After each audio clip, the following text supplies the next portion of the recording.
different cities, the country has pretty much come to a standstill. But I think it's very important side by side for us to keep ourselves focused around the future, focused around, of course, the imminent turnaround. We will be back to better times. And we thought it's probably opportune for us to kind of spend some time on something that probably is very important for all of us to bear in mind, and that is the importance of, whether it's good times or bad times, to continue to chip away in terms of learning new skills, keeping ourselves employable, especially the youth of the country. And as an organizations, we felt that this gap between the imminent demographic advantage that we have and the possible resurgence of the economy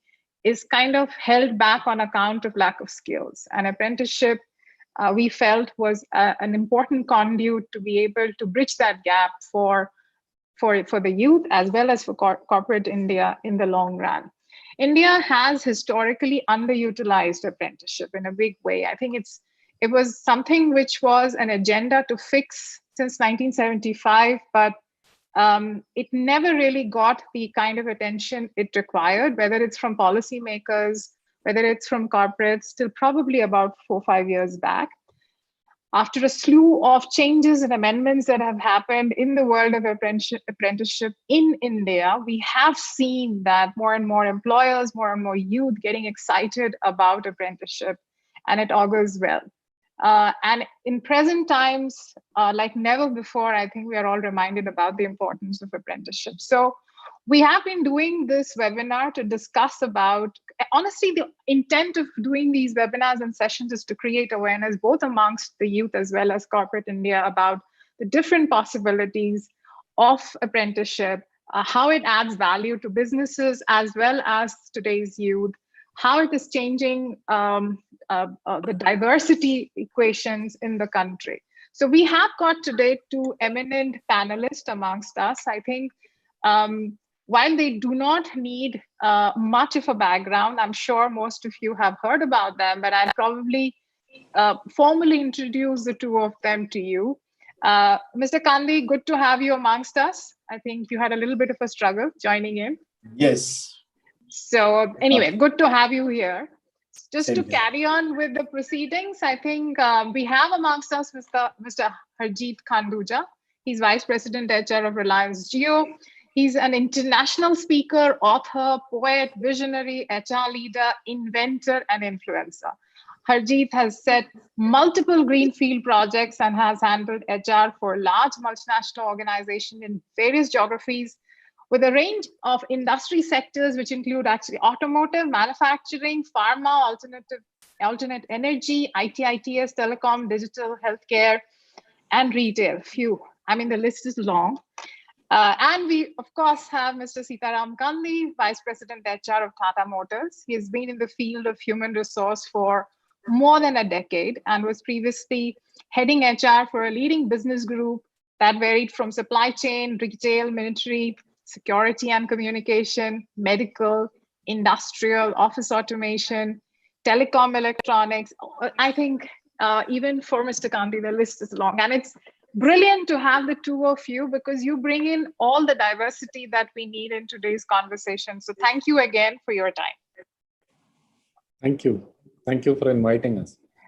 Great. Thank you. So just a few housekeeping pointers for our audience that as we speak, please do not hesitate to keep sending us your question and answers. There is a Q&A tab, I'm assuming, which is appearing in your screen. So please keep sending your Q&As, and towards the latter half of the conversation, we will try and pick up some of these questions.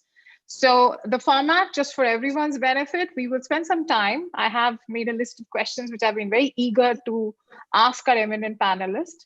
And once we have those discussions, I think by that time, all of us will be eager to ask a lot more other questions. We'll move on to that. So just to start today's proceedings, I'll start with you, Mr. Khanduja.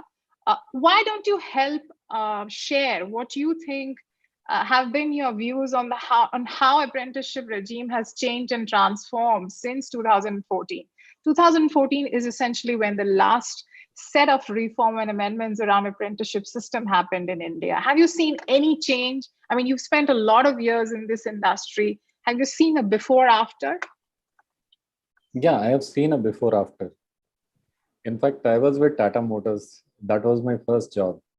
And we had a full apprenticeship set up in the Lucknow plant. That was the first thing which we had set up. And we were training a lot of apprentices. So at the beginning of my career, I got introduced to, okay, this is how apprenticeship works.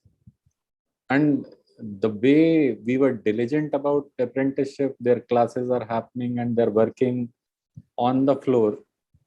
And that was something which was institutionalization of apprenticeship, that you want people to work on certain trades and they have applicability, they are enhancing their skill set, they go through their examination and do NCVT. So all that was there.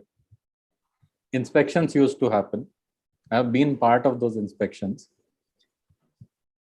Over the years, how I have seen this entire thing growing was like in 2014, if you talk about, there were a lot of changes which were brought by government. Earlier, you cannot bring interstate candidates for this. That was one of the hassles which was there, which was eased out. Most important thing, a penal provision was there that if you don't comply to certain guidelines, then there are certain penalties. And so those penalties were taken off from the employers so that you don't hesitate to get into this engagement mode of apprentices. Another important piece was that earlier when you had to give leaves or holidays to apprentices, you had to take permission from somebody who will tell you whether you can give leave. So all these things have been given to employers so that it becomes easier for you to administer the whole piece. And there were like many such things which were introduced. In fact, Tata Motors was a big organization. So it was running the whole scheme on its own. Government created a provision that if you are a small employer, then say 8-10 employers come together and they can also run a scheme, or they can appoint somebody who can actually coordinate the entire apprenticeship program for you.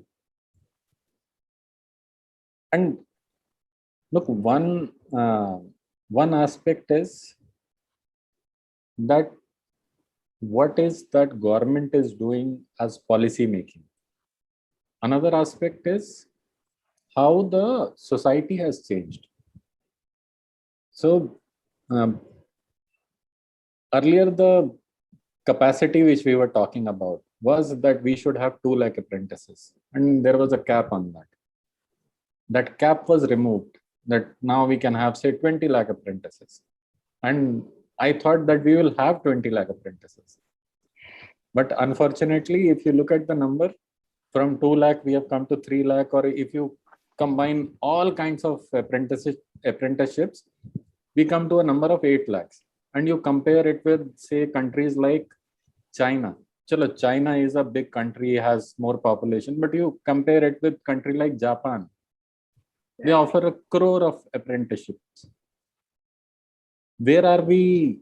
Means even after the policy change, what has happened is people still have that same image that, okay, apprenticeship means all these problems are going to be there. Right. That awareness is something which is missing, and through which, look, if we have to compete in a global economy, we have to make sure that apprenticeship system works, and it doesn't work just by government. It works when society is there, people are interested in doing apprenticeships, employers are offering apprenticeship, and government is making policy. So government has done its bit. Now it is, I know employers are doing a bit on their own. Society is also playing a ball, but we need to do more on all the 3 fronts. Thank you so much. So you basically have raised a very important point that while there has been some level of change and amendments, welcome changes and amendments, we probably still lack awareness amongst all the stakeholders to kind of extract more out of this. I completely agree with you. And I think the reason that since 2014 till today, we've never stopped our dialogues and deliberations around apprenticeship as an organization is because we feel that we need to make that commitment to constantly create that awareness. As a matter of fact, I'm glad you brought up the point on Tata Motors. So when Teamlease, again, way back in 2009, 2010, we were trying to work with the government in terms of in terms of amendments and modification, and also to experiment that whether we can have a special apprenticeship scheme. We wanted to create a model apprenticeship scheme which will excite people to follow and emulate, and maybe that would help in massification. At that point of time, during the course of the research, I realized that Tata Motors was actually one of the very few companies in the 1970s which actually took advantage of Section 14C of the Apprenticeship Act, which allowed for a special apprenticeship scheme. It gave us a lot of confidence because when it comes to dealing with government and public policymakers, precedents play a very important role. So I'm glad that you brought it up, and Tata Motors from that perspective has been a role model when it comes to massification of apprenticeship. But unfortunately, I agree with you that I don't think it has gone beyond few organizations. Of course, we made improvements, but we have to make a lot more improvement. Mr. Kandi, what have you seen? I mean, you are with Tata Motors right now. What changes, what have you seen have happened since 2014? So first of all, Harjit, thanks a lot for taking up the cause of Tata Motors. So probably I don't have to talk much about Tata Motors. So I have Harjit covering up. Also, to my approach and answer could be slightly biased because I am also the chairman of Board of Apprentices for Western Region. Okay. Right. So I would always talk for pro, right? So being on the side of implementation of the policy. So first and foremost, apart from what Ajit has said, that a lot has been done, but I personally feel, because I am also an implementer and an agency which uses the apprenticeship, still there is a quote unquote view about apprentice in the society. Whether it is student, whether it is company, or the society, we look apprentice from a different angle. So first and foremost, let me look at the student part. And to narrow down our conversation, let's look at the engineer graduates, right? On one side, we say we don't find, engineers don't find jobs. And the other side, if you ask any company, that is an equally Herculean task to find an apprentice. And the reason is still in the institutes, it is an image that only people who do not find a campus placement go for apprentice. So student as a first go don't want to go for an apprentice. And the companies also have 3 layers of onboarding engineers.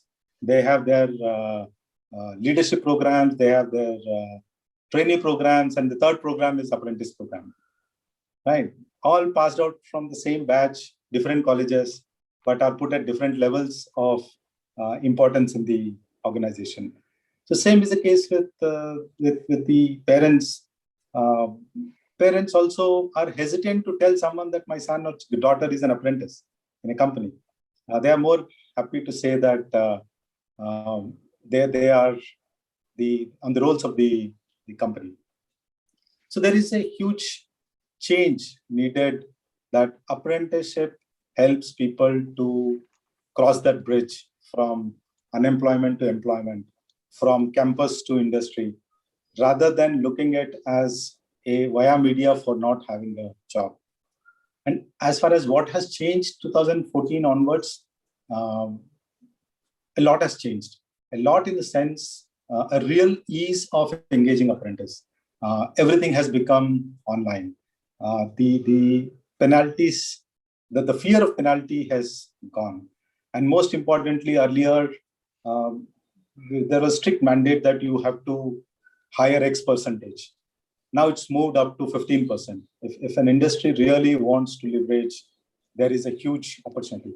And I have large examples where the boards have gone, even if in a particular industry wants more than 15%, they've been flexible, provided you establish that you have a very good training facility and you are using this to train genuinely rather than using it as an alternate employment source. So there were examples where companies have got more than 15% approval to engage. So it's becoming more industry friendly, more online, more prompt in reimbursing the stipends, transparency, etc. I think on the system side, a lot of change, but especially on the mindset and on the acceptance side, a lot of work to be done as far as the apprenticeship is on. I think both of you have finished on the same note in terms of acceptance awareness. I think it has always been a burning topic that while we might have put some of the plumbing in place, but there seems to be still a lack of inadequate motivation for all stakeholders to jump onto the apprenticeship bandwagon. I think, and I also know, I rather empathize when you're talking about how parents react to this entire idea. Apprenticeship always has been looked at as something for someone else's child, not your own. So until and unless we change some of those perceptions, we do have a long way. But I feel on ground there has been adequate progress made since how things were probably 10 years back. Now let's talk about specifically around the skills, technical knowledge, soft skills, and willingness to learn are the preferred skill sets while hiring apprentices. What are your views, Mr. Kanduja, on this? And would you like to add your points that you look for or you would like to look for when you're hiring an apprentice? Is there any specific set of criteria? Because I think apprentices rather, or the ones who are looking for apprenticeships are may not be the creams in their respective academic skill sets, may not be. But hence, are there anything that you have, a wish list when it comes to what kind of skill sets you would look for sure in any apprentice? So frankly speaking, it is not the skill set which you look for, because when you are getting into this kind of commitment, then you're looking for whether raw material is good for the job which you are picking up. So like you said, willingness to do the job. Major challenge comes there if the person sitting in front of you thinks that this is a compromise. Right. And I am taking this because there is nothing else. So moment I get something else, then I will move on. So these are certain things which are scary. Second is learnability, that you are willing to learn or you're willing to do the job. Can you learn on the job? Because that is what we offer in apprenticeship programs, that you come and you do the job with your hands, and based on that you learn. So anyone who has learnability and anyone who is willing to do the job, these are the only two criteria. Apart from that, rest everything you can learn at the employer, because each employer has some different kind of work which requires the basic engagement of your trade. Like if you are an electrician, so to say, or if you are going to get into electrical engineering kind of a setup, then you should know basics of electricity. That much you would definitely ensure that this person should not harm himself or herself. So otherwise it is willingness to learn, willingness to do the job, and learnability. These are the only two things which matters. Great. Mr. Kandi, what about your views? Do you have a wish list when it comes to looking at apprentices, is there some specific skill sets that you look for? Yeah, it's two parts of apprentice. One is the trade apprentice, those who come with hand skills, right?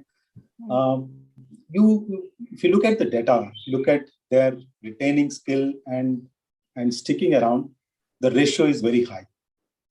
Whereas if you look at what Deepa spoke about, the qualified trades or qualified skills like your diploma engineers, etc., there the retention are very low because this is their last option or priority. If nothing else works out, I take as an apprentice.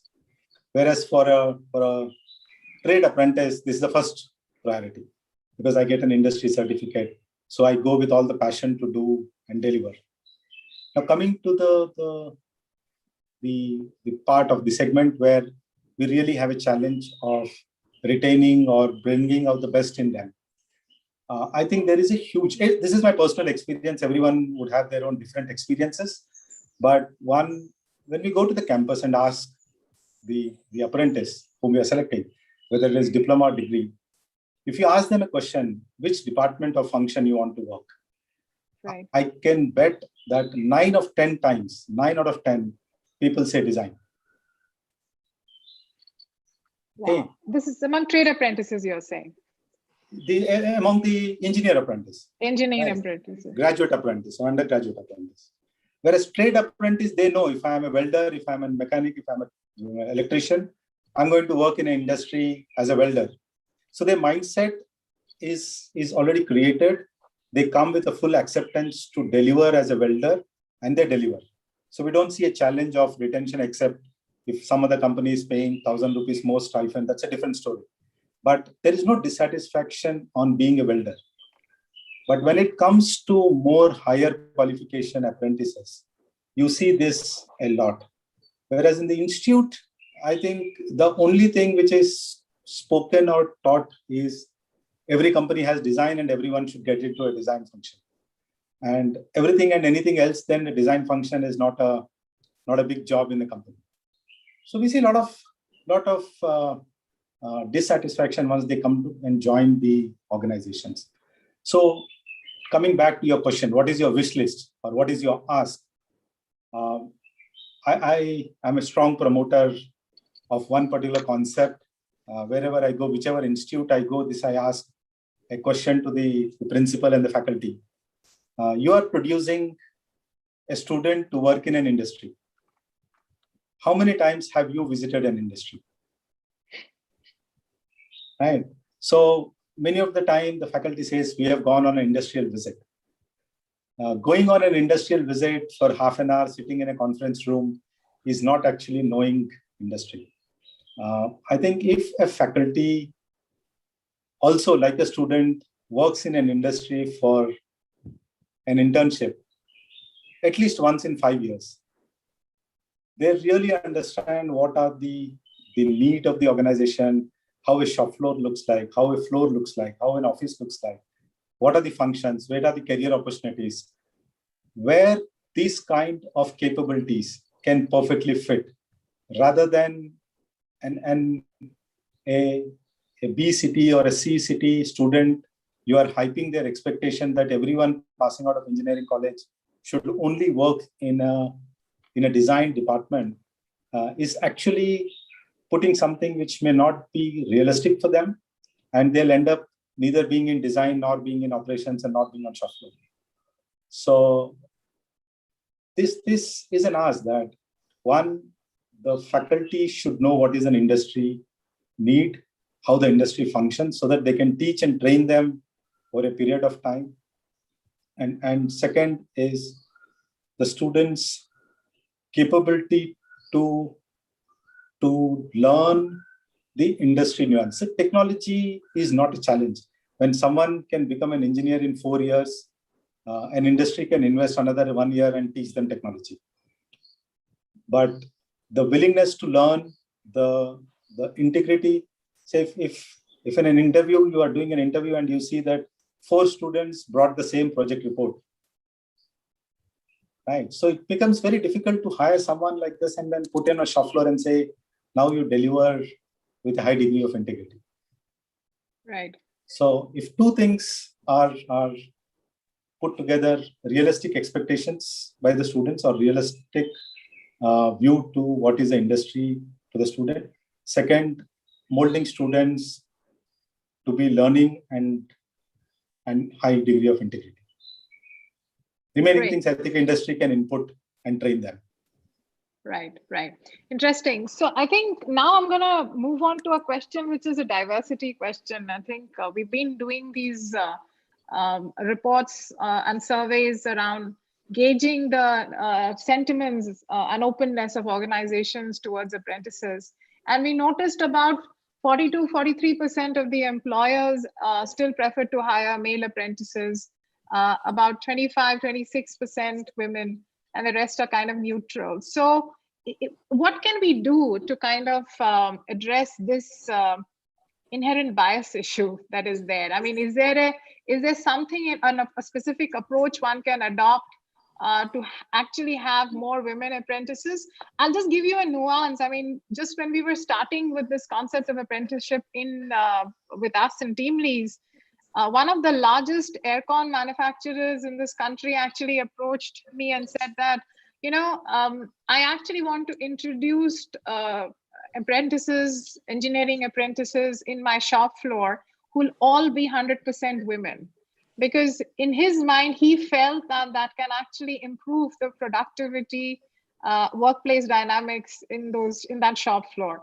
I don't know how many such employers are there. I mean, he actually executed that plan. So we hired a bunch of women apprentices, diploma engineers for the shop floor. But what's your take on it? How do we encourage more employers to open up their environment and workplaces to more women apprentices? Mr. Kanduja, let's start with you. This is a mindset issue. So we are good at typecasting. So we have typecasted apprentice means a men's job. Okay, apprentice hoga, so the guy has to be male. And that has been going around for quite some time. So that is the image which is there. Like what we talk about mental health issues. People say mental health means mental hospital. And then they create that image, and then you have to struggle and break that image in the minds of people.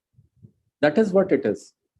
Look, everyone says that if your women workforce comes and joins hands in the industry, then your GDP can grow up to 16%, not up to 16%. 16 to 50% is the range where you can see the improvement in GDP, which is a huge growth.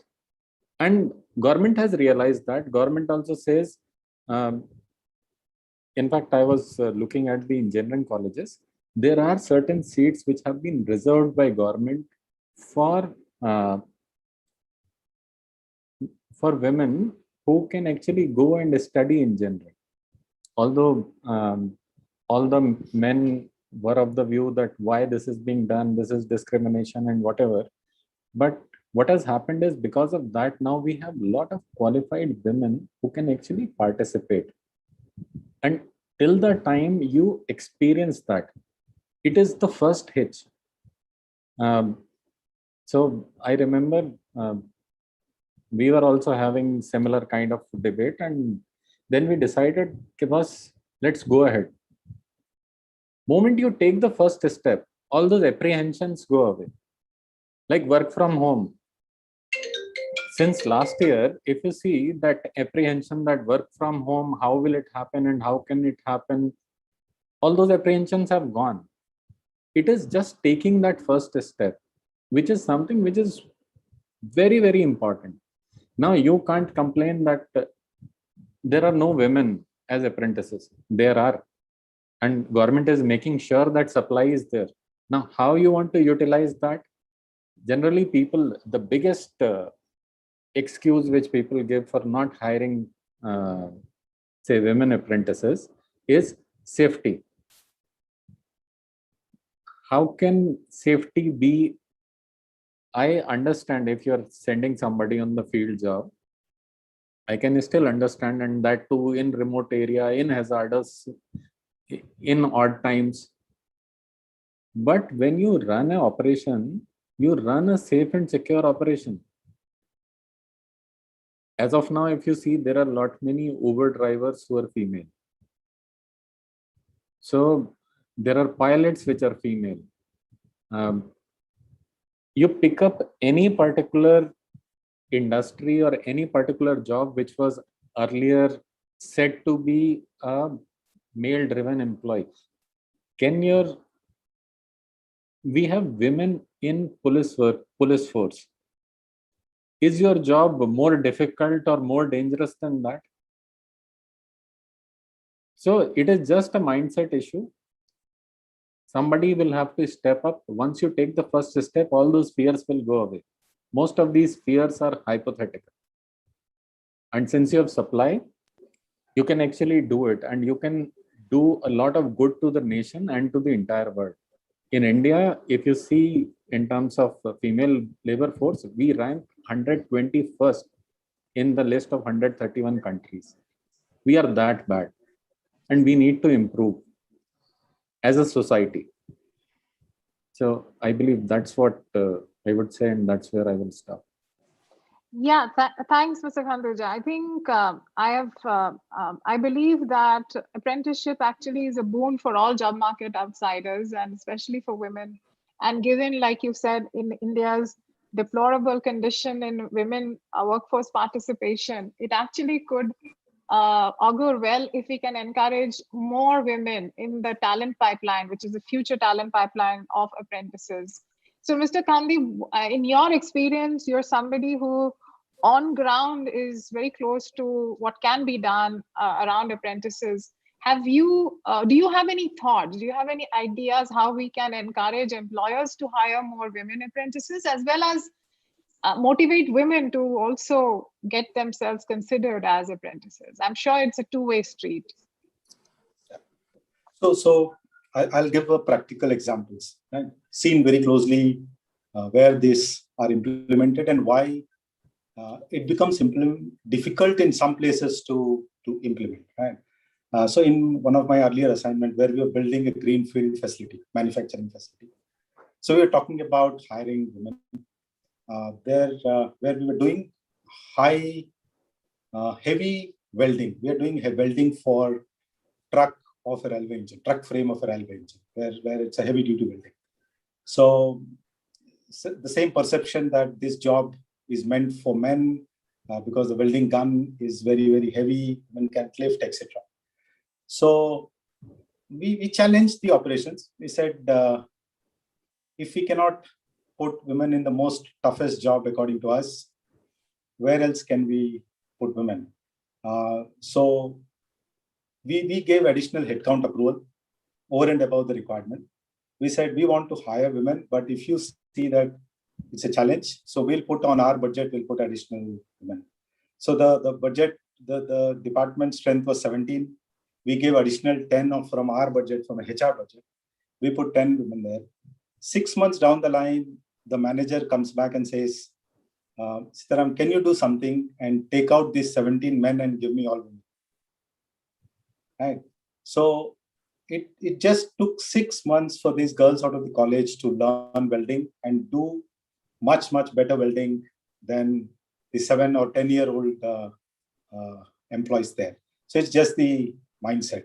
One, they learn very fast. The second part is that I have seen wherever we start the conversation with statistics and wherever we start conversation with let's do the statistics somehow, there the program fails. When I say somehow, is say if an organization says, let's have 10% women, and then we start searching for jobs, light job, desk job, etc., that's not a sustainable model. Because you are mentally already saying that they cannot do or they cannot be handling the toughest of the jobs. The program will only stay for 1 year and then it dies off, right? Whereas if you say, let's list out the most challenging jobs in our environment, let's put women in the most challenging environment, top 2 toughest jobs. Let's ask the operation leader, if you say operating crane is the toughest, or welding is the toughest, or operating a 5-axle machine is the toughest job we have, let's first put women there. The moment 1 or 2 women show that they do much better job, every other job becomes easier than that. And then there is no discrimination. In the first example, what I told you, in the second year, we launched a program. We said 50-50. In the factory, we had 50% women. And the condition we put was, we will not sign an appointment letter to a boy unless we sign an appointment letter to a girl. So always the appointment letter or the offer letter was 1 boy, 1 girl. If you have 2 boys already shortlisted, you will not issue an offer letter to the second boy unless you find a girl. So it's always the offer letter has to come in a bunch, 1 boy, 1 girl, right? And the latest example, while we were all locked down, shut down last April, in one of our facilities, since beginning till date, we have never engaged women in the night shift. So you can imagine the number of years Tata Motors has been operating. And every time this proposal comes, we always were afraid that our city is not geared up, our infrastructure is not geared up, safety is a challenge, security is a challenge. We took it as a challenge. We said, how far and how long can we give this as an excuse and deprive women of an employment in an industry? And it's our failure if we are unable to give an environment and security, then all of us are not needed to be in such senior positions to say that we give an environment to work. We put a task force. We mapped from point to point where they stay, what is the safety, security of the location if they have to get down with the bus at midnight, what is the surrounding, how does it look like at midnight? And actually our teams have visited that place at midnight to see how it looks at midnight. Right? And within 7 days, we started second shift operation. And we have hired 700 women to operate in all 3 shifts, where we had about 100 odd only to work in a first shift. Today, we have 700 women working in all 3 shifts. It's possible. It's just the first step and the mindset. We can change. And coming to the Western region statistics, this year has been quite good. If you look at just the graduate apprentice, across the country, we have about 1 lakh of them engaged, and about 38% are women. And in Western region, we have about 23,500 graduate apprentice, 30,000 graduate apprentice in Western region alone registered this year. Again, we have about 9,000 of them are women. So about 35-38% of the women are coming. But when the society outside is 50-50, I think minimum 50 should be, anything less than 50, we should not say that we are good. Absolutely. Great news. If the percentage has already shifted to 38%, it is far above the women workforce. Only graduate apprentice, whereas still a long way to go on all the other apprentice categories. So at least whether it's a trade, whether it's a diploma apprentice, trade apprentice, unskilled, skilled, there's a huge, they're all around 10% maximum range. So a lot to be done at that place. So at least in one segment, there is some good news for women. But I think it's very important to also remind ourselves that this linkage of gender with work timings, even in the recent 4 labor codes, have been done away with. So I think there is clearly a nudge in that direction where, if on one hand we're talking about equal opportunities, we can't be restrictive and patronizing when it comes to work timing. So I'm so glad when you, I mean, just as a woman, I was very glad to hear, Mr. Kandi, about the way you're saying that women have to be put across equally challenging roles. And at some level, I feel it's, if we talk about equal opportunity, I don't see a reason why men should be exposed only to precarious work while women are being protected. I don't think women need, I think men needs as much protection doing absolutely a heavy job. And that's something I'm sure as organizations, you have all the safety measures in place, right, to protect all your employees. And hence, why should gender matter at the end of the day? You want to protect the men and the women equally. Absolutely. So I think it's all mindset. In one of the industry, one of the school asked for a permission to look at the manufacturing process, and the plant head said, no, it's unsafe for children. I said, then shut down the factory. Yes, exactly. Absolutely. Bang on. I'm saying I think a lot of EHS is an important agenda for all of you, and safety is an important agenda for everyone today. And it is an essential, regulated, I mean, it's a compliance issue if you're not a safe environment, clearly. I mean, Improve like you safety. rightly said. Rather than stopping recruitment, improve safety. Absolutely. Bang on. Thank you so much for that. It was really encouraging. I think before we wrap up, there are questions which are coming. I should take those questions. But one last question to both of you. Mr. Khanduja, we talk about technology a lot these days. Thanks to pandemic, technology is a ghar ghar ka word. I think digitization, we're talking a lot about these words. How can technology actually play a role in massification of apprenticeship in this country? Because this country, in terms of size and scale and amount of impact we need to do through apprenticeship, we have a long way to go. It's a big country, but we can't wait for another 100 years. So how can actually technology play a role in this process of growing the number of apprentices in the country? And after you, Mr. Khanduja, I'll come to you, Mr. Kandi, with the same question. Yes. So if you see, when apprenticeship program started, it was basically for manufacturing. And what is seen is that it is whenever you talk about apprentices, the first image is somebody is standing on a machine, either doing welding or doing some electrical work or plumbing work, something like that. Apprenticeship Act right now, when they give you graduate apprentices, you can actually do sales through them. You can do service through them. And in service industry, there are many jobs which can be done by them. Now, how the transition has happened is more and more jobs are going to get created in the service space. One is all your agriculture. When I used to study, I was a kid, it was like 70% of our population is in agriculture. Now it is 40%. That is going to go down. Manufacturing is also going to shrink because of whatever we are bringing in terms of automation. So more and more jobs are going to get created in the service sector. And when you are creating jobs in the service sector, that means it doesn't matter where you are sitting. You can provide service from anywhere. You can do sales from anywhere. And right now it is happening on digital mode. Look, this is one of the problems of apprenticeship program also. When you tell somebody, okay, you are going to be apprentice, it is not a matter of pride. Apprentice, I will be apprentice. People prefer a gig economy job over apprenticeship because that is something which is competing. Why? It is not only money.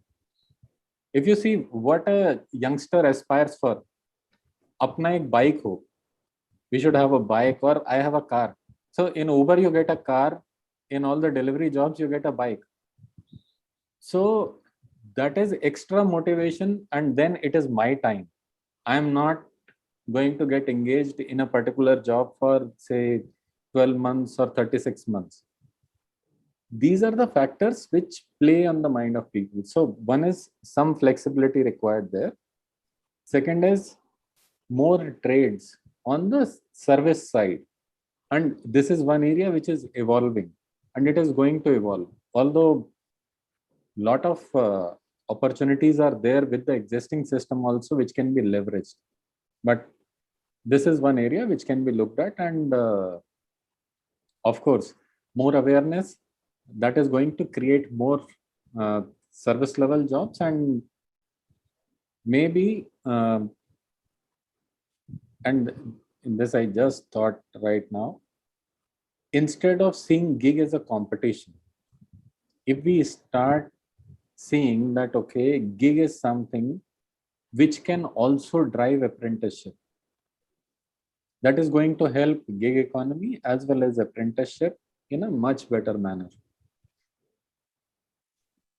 I mean, you have given me food for thought here. I mean, I think in itself, we should spend some time discussing the linkage between gig job roles and apprenticeship. And great idea. Maybe we'll call you back again in one session, which we should do on this topic itself. Mr. Kandi, what is your thought on this? How do you think we can leverage technology for massification of apprenticeship or improve the overall quality of the apprenticeship ecosystem? One is the input and the output. Today we have challenge at both the ends on getting a full view of input and the output.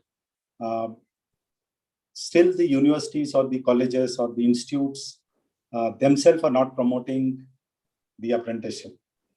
So if we also get a platform where all the desired candidates also get an access, which are all the industries and companies looking for apprentice, a single view for apprentice to choose.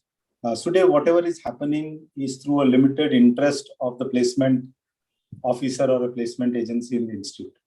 But if there is a platform which opens up for a student to leverage across the country, that's the input level. And the output level is the reason, one of the reasons why apprentice is also not very keen and not very, I would say, engaged or energized is they don't know what's going to happen after a year, right? So most of the time the company says, here is a letter, you have finished your apprenticeship and you're out of the gate. The students don't know after 1 year, do I get a job? Will I find a job or not? So even at the exit level, if the companies also start looking at hiring those who have completed apprenticeship whenever they have an opportunity.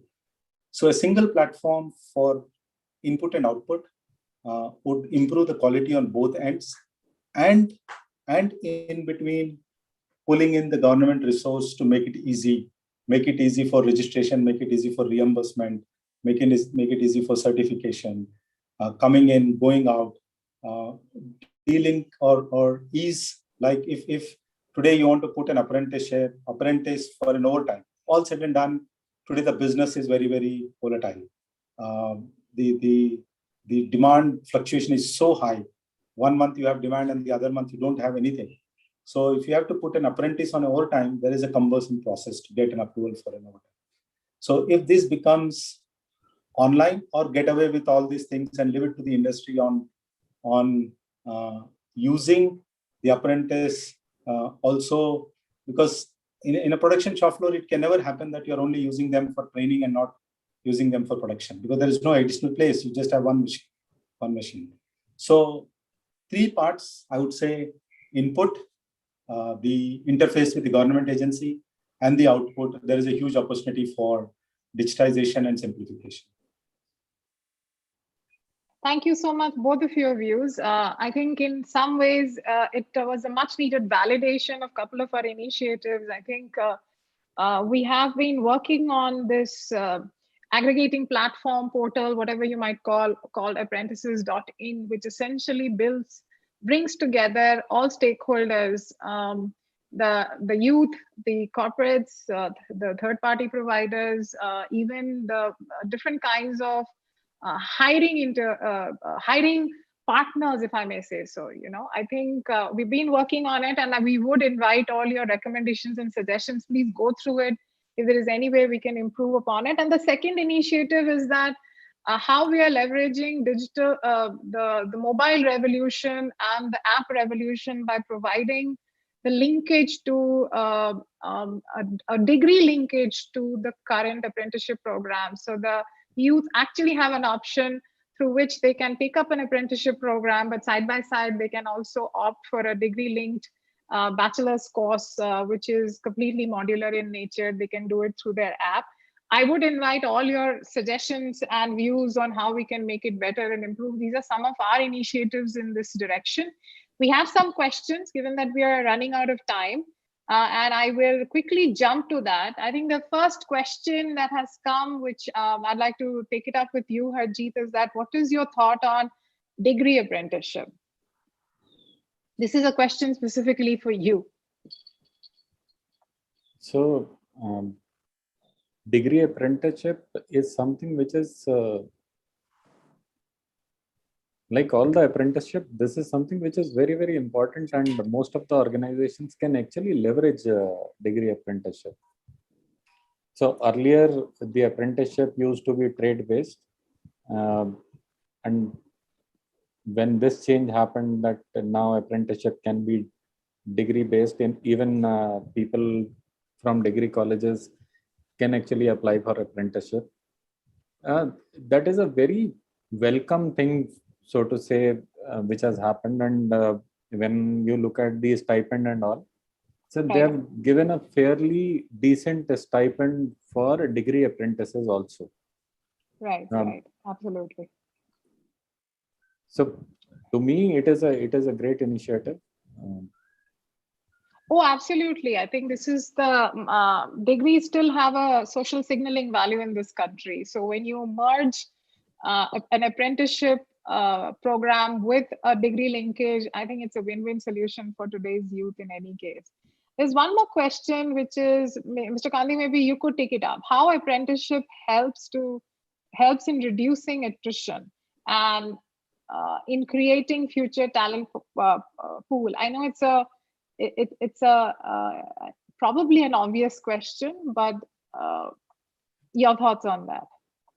So see, it's a great program, right? And it depends on what is your first step, how you treat as an organization, what is your approach and view towards apprentice.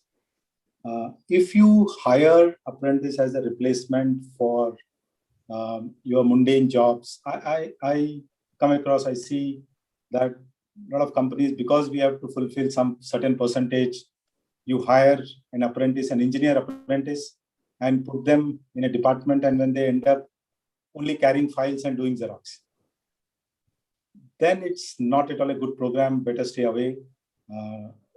You're not adding value to the whole program at all. Right. But the other way around, look at this as an opportunity and obligation that you as a company, if not anything else, you have a responsibility of building somebody else's career.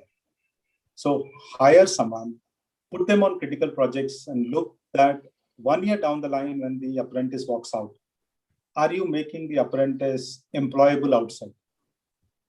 If the employee is not finding a job after working with you for a year, I think it's something to do with the organization's capability to train the apprentice. Once the organization turns towards putting this into perspective, that anyone joining me after 1 year, they should be employable is my responsibility. So I should give the input. I should put them on a rigorous training program. I should put them on a project which will add value to them. This is one of the biggest programs, and retention becomes very, very easy. I don't think any apprentice would like to leave when they know that by working here for 1 year, if they're going to find a job outside after 1 year, why would they like to leave? What will motivate them to leave so early? So look this as building pipeline, building talent, and building careers. This is a great program. But if you're looking at as a tick the box or substitute to your temporary employment, I think then the program is failed at both ends. It's a career damage to student. It's a reputation damage to the organization. I'm so glad you made this. I know we even now encounter situations where people do feel tempted to use apprenticeship as a modified version of temp workers, and of course that needs to stop. There has been many questions in the group, in the Q&A, in different forms, asking what should we do to improve this awareness, because we've all spoken about the fact that there is a lack of awareness. There's a lack of motivations both for youth as well as employers. So do you, if I may twist it into a question which I'd like to frame like this, that each one of you, would you like to share with me 3 things that employers should do, or 3 things you would like to share employers in terms of why they should have more apprentices, and 3 things to youth why they should become an apprentice? Maybe that will answer the questions which is there in the chat box right now. So Mr. Khandeja, you, and then Mr. Kandi. Okay, so on the employer side, look, our problem is pizza. Pizza comes in 30 minutes, so we want everything quick. We need manpower. Okay. We need it right now. So if organizations don't get out of this mentality that I need it now. When I was in my earlier organization, what we did was we had to start medical coding in India at a huge scale. So one was you can have those many coders there. So we started with creating our own crop. And when we created our own crop, after 2 years, we were able to see that those were the people who stuck around with us because they saw career with us. They saw this organization as their own organization. Second aspect, if you see, talk about, say, ITES industry and look at their attrition. Everyone will tell you 5% attrition. 5% is monthly. So we are talking about 60% attrition. But if you look at organizations like Infosys or Wipro, they have literally half of it, 2% or 2.5% per month, which is 24 to 30%, where everyone else has experienced 60 to 70% attrition. What have they done differently? They're bringing fresh people from the college. They're training them on their own. So when you build your own crop, chances of you having less attrition are much more. You have better workforce in terms of quality. So when you raise your kids, that time, do you look at how much money I'm putting in this kid and how much this kid is going to give me back? You basically try to improve life of your own children, and that in turn improves your life. That is what the cycle is. So if we approach apprenticeship, if organizations approach apprenticeship from this view, then it works like what Sitaram was saying. Moment you get into statistics, you lose the essence. And once you lose the essence, then it is a tick mark activity. So importance is not to lose the essence. Another piece from the employee side or from the apprentice side. One is, if you start calling, okay, this guy is an apprentice, it is not giving you social status. So we need to work on this social status thing. Earlier, there was a time when all the actors which were there, they were not respected in the society. Oh, this guy is an actor, looked down upon. To talk about dancing as a profession, people used to look down upon. Now, these are aspirational jobs because you created stars out of them. And that glorification is very much required for this, because unless the job is glorified. I was talking to a Uber driver. So I asked him, you were in the village, so why did you come to Bombay and started driving Uber? Do you earn more money here? He said, sir, money is the same. If I would have done farming, I would have earned the same money. Then I said, then you should go to your home and earn the same money there. He said, sir, there is a difference. Now when I go home, people treat me with respect. People do things for respect, and that is something which we should respect.